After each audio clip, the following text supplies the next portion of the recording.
Hello viewers, welcome back to mass Tamil view. இன்னைக்கு நாம பேச போகிறது ரொம்ப பேருக்கு தெரியாத ஏஷியாவோட ரொம்பவே ஷாக்கிங்கான ஒரு கம்பேரிசன் பற்றி தான். ஸோ பார்த்தீங்கன்னா இந்த துர்க்மெனிஸ்தானை சொல்லக்கூடிய நாடு பற்றி யாருக்கெல்லாம் தெரியும்னு சொல்லி கமெண்ட்ல சொல்லுங்க.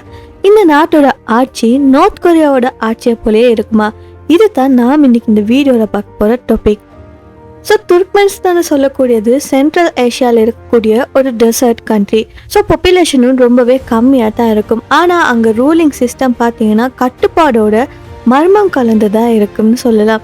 ஸோ அங்கே ஆல்மோஸ்ட் எல்லா விஷயங்களும் கண்ட்ரோல் பண்ணுறது ஒரே ஒரு தலைவராக தான் இருக்கிறாரு. ஸோ அவர் சொல்கிறது தான் சட்டம் போலவும் இருக்குது. ஸ்ட்ரீட்டில் போஸ்டர்ஸ், ஸ்டெச்சூஸ் எல்லாமே ஒரு தலைவரோட படம் மட்டும்தான் இருக்கும். ஸ்கூல், ஆஃபீஸஸ், டிவி சேனல்ஸ் இது எல்லாமே லீடரோட சென்டராக தான் இருக்கும். ஸோ இது தான் இந்த நாட்டை இன்னொரு நார்த் கொரியான்னு சொல்கிற ஃபீலை நமக்கு தருது.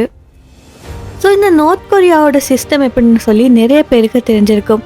தெரியாதவங்களுக்கு ஷார்ட்டாக சொல்ல போனால் நார்த் கொரியாவோட ஃபுல் சிஸ்டம் பார்த்தீங்கன்னா ஒரு குடும்பம், ஒரு தலைவர், அந்த தலைவரோட விதி அண்ட் எல்லாருக்குமே அதுதான் ரூல்ஸ். ஸோ மக்களோட முழு பயம் என்னென்னா தலைவர் பற்றி எந்த குறையுமே பேச முடியாது. முழு நாடுமே மூடப்பட்டு தான் இருக்கும். அங்கே உள்ளவங்க வெளியே கூட போக முடியாது. ஸோ இது மாதிரி ஸ்ட்ரிக்டான கண்ட்ரோல் இருக்கக்கூடிய இடம் தான் நார்த் கொரியா. ஸோ அதே மாதிரி ஒரு ஸ்ட்ரிக்டான கண்ட்ரோல் இருக்கக்கூடிய இடம் துர்க்மெனிஸ்தான் கேட்டிங்கன்னா துர்க்மெனிஸ்தானில் எக்ஸாக்டாக எப்படி கண்ட்ரோல் பண்ணுறாங்கன்னு சொல்லி பார்க்கலாம். ஸோ இதில் பார்த்தீங்கன்னா ஊருக்கு வெளியே போகிறது ரொம்பவே கடினம் இங்கே. ஸோ வெளிநாட்டு ப்ரெஸ், ரிப்போர்ட்டர்ஸ் இவங்க யாருமே இந்த நாட்டுக்குள்ளே வர முடியாது. டிவியில் கவர்மெண்ட் காட்டுறது மட்டும் தான் பார்க்க முடியும். இன்டர்நெட்டுமே ஃபுல்லாக ஃபில்டர் பண்ணப்பட்டு பிளாக் பண்ணப்பட்டு தான் இருக்கும்.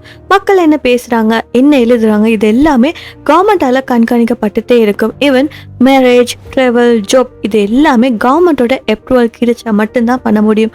ஸோ இதெல்லாமே நார்த் கொரியாவில் பண்ணுறது போலவே இருக்கிறதால தான் இந்த துர்க்மெனிஸ்தானும் நார்த் கொரியா மாதிரின்னு சொல்லப்படுது. அடுத்தது பார்த்தீங்கன்னா இந்த ரெண்டு நாட்டோடையுமே லீடர்ஸோட வர்ஷிப் ரெண்டுலையுமே ஒன்றா இருக்கான்னு சொல்லி பார்க்கலாம். ஸோ இது ரெண்டுலேயும் எப்படின்னா ஃபர்ஸ்ட் நார்த் கொரியாவை பார்க்கலாம். நார்த் கொரியாவில் பார்த்தீங்கன்னா கிம் ஜோங்கோட ஃபேமிலிக்கு ஸ்டாச்சு, மியூசியம், சாங்ஸ், புக்ஸ் இது எல்லாமே இருக்கும். ஸோ அதில் யாராவது கிரிட்டிசைஸ் பண்ணினாலே மிகப்பெரிய தண்டனை வழங்கப்படும். ஸோ அதே பக்கம் துர்க்மெனிஸ்தானை எடுத்தோன்னா அந்த லீடரோட புக்கோட பேர் பார்த்தீங்கன்னா ரோஹ்னாமான்னு சொல்லப்படுது. ஸோ பல வருடங்களாக போதனையாக கம்பல்சரியாக இதை படிக்கணும்னு சொல்லி சொல்லப்பட்டிருக்கு. அண்ட் ஸ்கூல், யூனிவர்சிட்டி, டிரைவிங் டெஸ்ட்டில் கூட இந்த புக்லேருந்து சில கேள்விகளும் அவங்களுக்கு கேட்கப்படும். ஈவன் மேரேஜ்க்கான பெர்மிட்டுக்கு கூட இந்த புக்லேருந்து கேள்விகள் கேட்கப்படும். ஸோ நாடு முழுக்க பார்த்தீங்கன்னா இந்த லீடரோட ஃபோட்டோ தான் இருக்கும், கோல்டன் ஸ்டெச்சு இருக்கும். அண்ட் லீடரோட பர்த்டே செலிப்ரேஷன் ரொம்பவே ஓவராக அங்கே கொண்டாடப்படும். ஸோ இதெல்லாம் ஓவராலாக பார்க்கறதுக்கு நார்த் கொரியா மாதிரியே தான் இருக்கும். அடுத்தது இந்த ரெண்டு நாடுமே மக்களோட மனசை எப்படி கண்ட்ரோல் பண்ணி வச்சுருக்காங்கன்னு சொல்லி பார்க்கலாம். ஸோ முதலாவது துர்க்மெனிஸ்தானில் என்ன நடக்குதுன்னா டிவி, நியூஸ், ரேடியோ இது எல்லாமே ஒரே ஒரு விஷயத்தை தான் சொல்லும். அது என்னென்னா அவங்களோட அரசு ரொம்ப நல்லா இருக்குது, ஏன்னா அவங்களோட தலைவர் ரொம்ப நல்லவர், நாட்டில் எந்த பிரச்சனையுமே இல்லை, இதை தான் டெய்லியுமே ரிப்பீட் பண்ணிக்கிட்டு இருப்பாங்க. அது மட்டும் இல்லாமல் லீடரை பர்ஃபெக்ட் மாதிரி காட்டுவாங்க.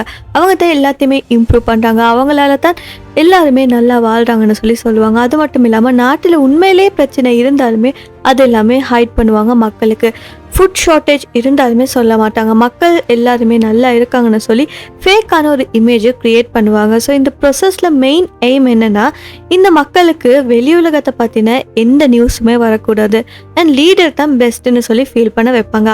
அதே சமயம் நம்ம நார்த் கொரியாவில் எடுத்துக்கணும்னா நார்த் கொரியாவில் இதே மாதிரி டிவி, நியூஸ், ரேடியோ இது எல்லாமே கண்ட்ரோலில் தான் இருக்கும். ஆனால் நார்த் கொரியாவில் என்னென்னா அது கூட வயலன்ஸ் ப்ளஸ் மிலிட்டரி ப்ரெஷரும் இருக்கும். ஸோ லீடரை கெட்டவங்கன்னு பேசினா உடனே அங்கே பனிஷ்மெண்ட் கொடுக்கப்படும்.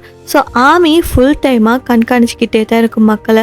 ஸோ நார்த் கொரியாவோட எய்ம் என்னென்னா சொல்லியும் கட்டுப்படுத்துவாங்க அண்ட் பயமுறுத்தியும் கட்டுப்படுத்துவாங்க. இப்போ ரெண்டு நாட்டு மக்களோட டெய்லி லைஃப்பை பற்றி கம்பேர் பண்ணி பார்க்கலாம். நார்த் கொரியாவோட மக்களோட வாழ்க்கை எப்படி இருக்குன்னா அங்கே பார்த்தீங்கன்னா பல நேரம் மக்களுக்கு உணவே கிடைக்காது. ஸோ அதிகமாக ஃபுட் ஷார்ட்டேஜ் வந்துக்கிட்டே இருக்கும் அண்ட் பல இடங்களில் கரண்ட் இருக்காது. ஸோ அன்பிரடிக்டபுளாக தான் இருக்கும். லீடரை பற்றி ஏதாவது ஒன்று தப்பாக பேசினா உடனே பனிஷ்மெண்ட் வழங்கப்படும். அண்ட் பப்ளிக்கில் எல்லா இடத்துலையுமே கண்காணிப்பு எப்பயுமே இருந்துக்கிட்டே இருக்கும். மக்கள் பயத்தில் தான் அதிகமாக வாழ்வாங்க.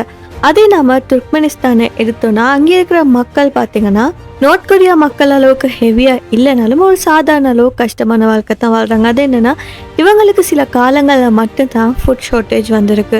ஸோ அடிக்கடி வராது. அது மட்டும் இல்லாமல் இன்டர்நெட்டை கவர்மெண்ட் நிறைய தடை பண்ணி வச்சிருக்கு. ஸோ பல விஷயங்கள் ஓப்பனாக அவங்களுக்கு தெரிஞ்சுக்க முடியாது. அண்ட் ஃபுட்டோ இல்லைன்னா அங்கே இருக்கிற திங்ஸோட ரேட்டோ ப்ரைஸோ கவர்மெண்ட் தான் டிசைட் பண்ணும். சில விஷயங்கள் பார்த்தீங்கன்னா வெளிநாட்டிலேருந்து இறக்குமதி பண்ணப்படாது.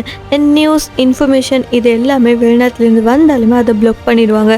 ஸோ வெளி உலகம் பார்த்தீங்கன்னா உண்மை என்னென்னு அங்கே இருக்கிற மக்களுக்கு தெரியாது. அண்ட் லீடர் சொல்கிறது தான் அவங்களோட ஃபைனல் ரூலாகவும் இருக்கும். ஸோ ஓவராலாக சொல்லணும்னா நார்த் கொரியா ரொம்பவே டேஞ்சரஸாக இருக்குது, ப்ளஸ் ரொம்பவே க்ளோஸ்டான ஒரு கண்ட்ரியாக தான் இருக்குது.